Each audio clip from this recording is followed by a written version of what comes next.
তো চলে এলাম রান্নাঘরে। তো আজকে আমি রান্না করব ডিম কাসুন্দি, ডিমের ঝাল, ডিমের ঝোল, ডিমের অমলেটের তরকারি, সেদ্ধ, ভাপা, অনেক কিছুই তো দেখালাম। তো আজকে আমি ডিম কাসুন্দি বানাবো। তো তার জন্য আমি কড়াই তেল দিয়ে দিয়েছি, আর এদিকে ডিমটা সেদ্ধ করে নিয়ে নুন, হলুদ, কাশ্মীরি লঙ্কারগুলো আমি হালকা করে মাখিয়ে নিয়েছি। তো ডিমটাকে আমি মোটামুটি লাল করে ভেজে নেব। তো চলো দেখতে থাকো। তো ডিমটা আমার মোটামুটি ভাজা হয়ে গেছে। তো চলো এবার তুলে নিই। তো ডিমটা ভেজে তুলে নিলাম। ওই কড়ায় আরও তেল দিয়ে দিলাম। এবার ফোড়নে দিচ্ছি আমি শুকনো লঙ্কা আর কালো জিরে। তেলটা খুব গরম হয়ে গেছে, আঁচটা কমিয়ে দিলাম। দিয়ে দিচ্ছি কুচিয়ে রাখা পেঁয়াজ। পেঁয়াজটা ভাজা হয়ে গেছে, দিয়ে দিচ্ছি আদা, রসুন, কাঁচা লঙ্কা পেস্ট। ভালো করে ভেজে নেব। দিয়ে দিচ্ছি একটা ছোট টমেটো। আর এই তেলের মধ্যে আমি মশলায় দেবো কাশ্মীরি লঙ্কার গুঁড়ো, লাল লঙ্কার গুঁড়ো, জিরে, ধনে গুঁড়ো। তো একেবারে সব মশলা দিয়ে আমি হলুদ আর পরিমাণ মতো নুনটাও দিয়েছি। এবার ভালো করে আমি মশলাটাকে কষিয়ে নেব।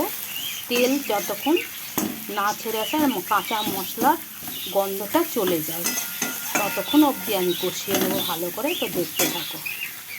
তো মশলা থেকে তেল ছেড়ে এসছে আর কষানো হয়ে গেছে। এবার আমি পরিমাণ মতো জল দিয়ে দেবো। যেহেতু এটা গামাখা করবো, তাই আমি জল বেশি দেবো না, অল্পই দেবো। ফুটে আসলে ডিমগুলো ছেড়ে দেবো। তো ঝোলটা ফুটে এসছে, এবার আমি ডিমটা ছেড়ে দেবো। ভেজে রাখা ডিমগুলো ছেড়ে দিলাম। তো আবার বেশ কিছুক্ষণ আমি ফুটিয়ে নেবো মশলার সাথে, যাতে মিশে যায়। তো ঝোল তো ফুটে এসছে, এবার আমি যেটা দিয়ে দেবো এই যে কাসুন্দি। এবার আমি কাসুন্দিটা দিয়ে দিচ্ছি, দেখো এই যে। তো আমার যতটুকু লাগবে পরিমাণ মতন আমি দিয়ে দিলাম। দিয়ে আবার বেশ কিছুক্ষণ আমি চাপা। কাসুন্দিটা আমার হয়ে গেছে। দিয়ে দিচ্ছি একটু মিষ্টি, আর দিয়ে দেবো ধনে পাতা ছড়িয়ে। তো ধনে পাতা দিয়ে দিলাম। এবার চলো নামিয়ে নেবো। তো এই যে বন্ধুরা দেখো কতটা লোভনীয় হয়েছে ডিম কাসুন্দিটা। তো এইটা একদম ইউনিক রেসিপি।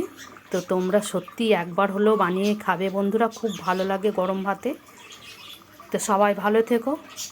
আর ফেসবুক থেকে যারা দেখছো লাইক, শেয়ার, কমেন্ট করো। আর ইউটিউব থেকে যে বন্ধুরা আমার দেখছো প্লিজ চ্যানেলটাকে সাবস্ক্রাইব করে আমার পাশে থাকো। সবাই ভালো থেকো, টাটা।